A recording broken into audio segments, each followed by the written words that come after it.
Hey guys, welcome to the channel. My name is Chris, and this is, of course, the BlackBox simulation Trilander.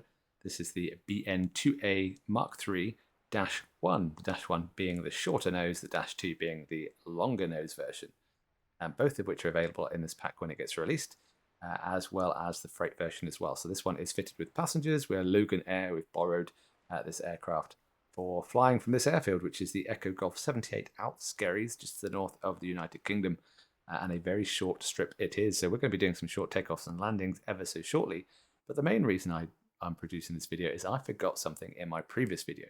If you haven't seen my first look full flight in this aircraft, then please check that out. I'll put a link at the top or down in the description. But I forgot something.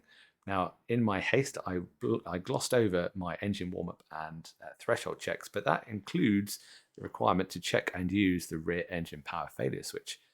More on that in just a second. First, we're going to do a quick startup. Now, I've loaded this with engines running, and I've just pulled the mixture and switched the battery off. But I wanted to show you a quick method just to get this thing going in the first place. So here we go.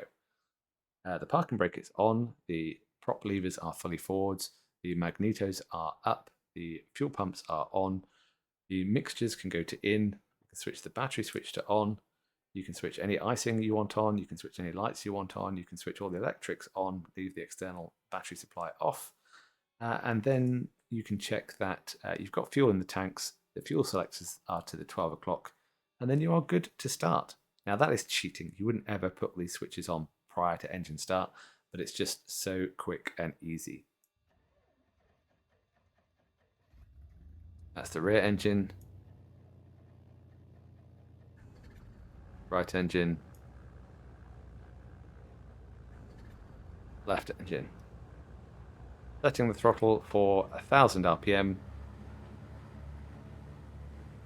and setting the flaps to take off, which they are. Cool.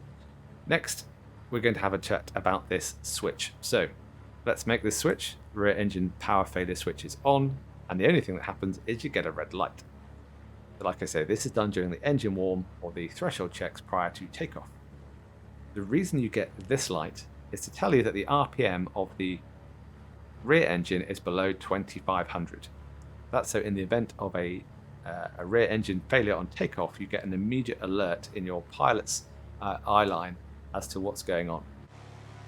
If you look at where the engine is positioned, if you get a loss of thrust from the rear engine, it doesn't produce any asymmetry, so it's not immediately going to be obvious by the reaction of the aircraft.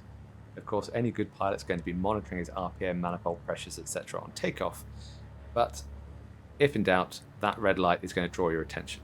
So in the checks, and I'll amend my abbreviated checklist, which is available on my website, and I'll put a link for that in the description below. In the checks, you'll be excising the throttle above 2500, and you can see that the rear engine fail light has gone out. Put the throttle back where it was, the RPM reduces, and you get the engine fail light, or the rear engine fail light on. This is kept on until your after takeoff checks. You'll switch the fuel pumps off, and then switch the rear engine power failure switch off for the remainder of the sortie or the flight. So without further ado, let's take this aircraft for a little lap of the pattern here to try my best to put it down safely on this strip. Another top tip for you, this may be a bug with a Sobo, but it caught me out.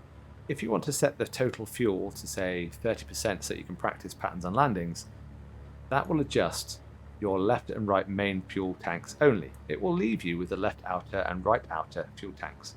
But if you set it to 0 in the left and right main, you'll get a flame out. You'll get two engines failed left and right, and you'll have to put some fuel in and restart them. So the best way of changing your fuel is to set these individually comme ça.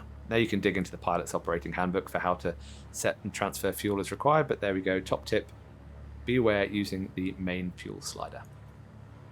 Cool, so here we go. We have flaps, we have prop, we have mixture, we have everything we need. The parking brake is off. We're on the toe brakes, and we're going to aim to rotate about 55 to 60 knots.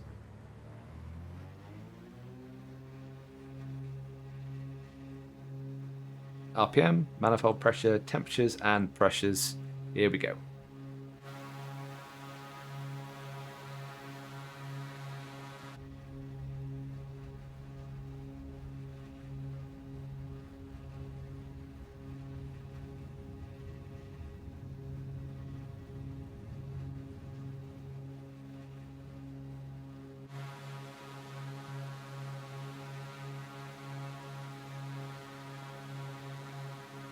Well, it looks like I cleared the obstacles there just about.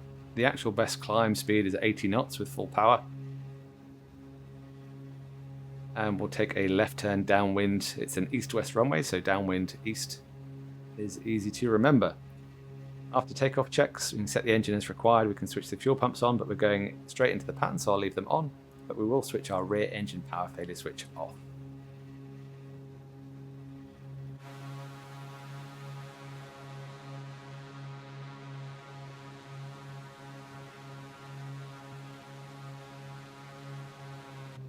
Beautiful. So for cruising at low level in the pattern, I would suggest, especially for a short pattern like this, 90 knots, 2400 RPM, and flaps to takeoff. The approach speed, we're going to do 80 knots. I want to touch down at less than 70, otherwise there is no chance of us stopping on that runway. And I've got to be honest, it's been 50-50 so far.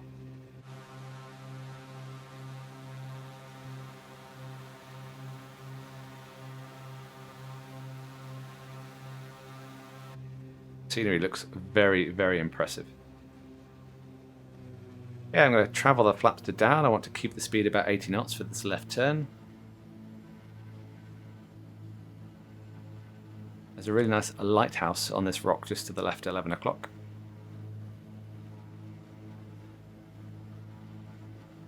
Back are struggling to keep up with me.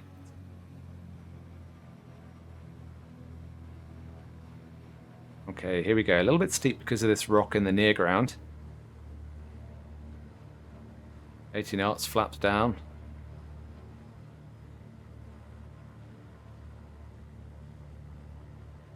Nice stable shallow approach. Speed's coming back. 73 knots.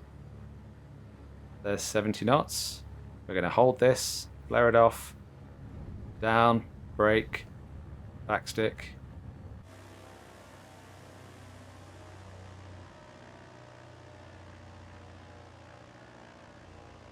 Ah, success. With a little room to spare, no less. Cool. Well, that is the video. I hope you've enjoyed it. I hope that was useful to learn about the rear engine power failure switch. It's not something you'll usually come across in other aircraft types, but I hope it was useful. And whilst you're still here, please chuck in the comments which version you prefer, the Mark 1 with the short nose or the Mark 2 with the long nose. I can't decide. I quite like the Mark 2 because it's longer, it looks weirder.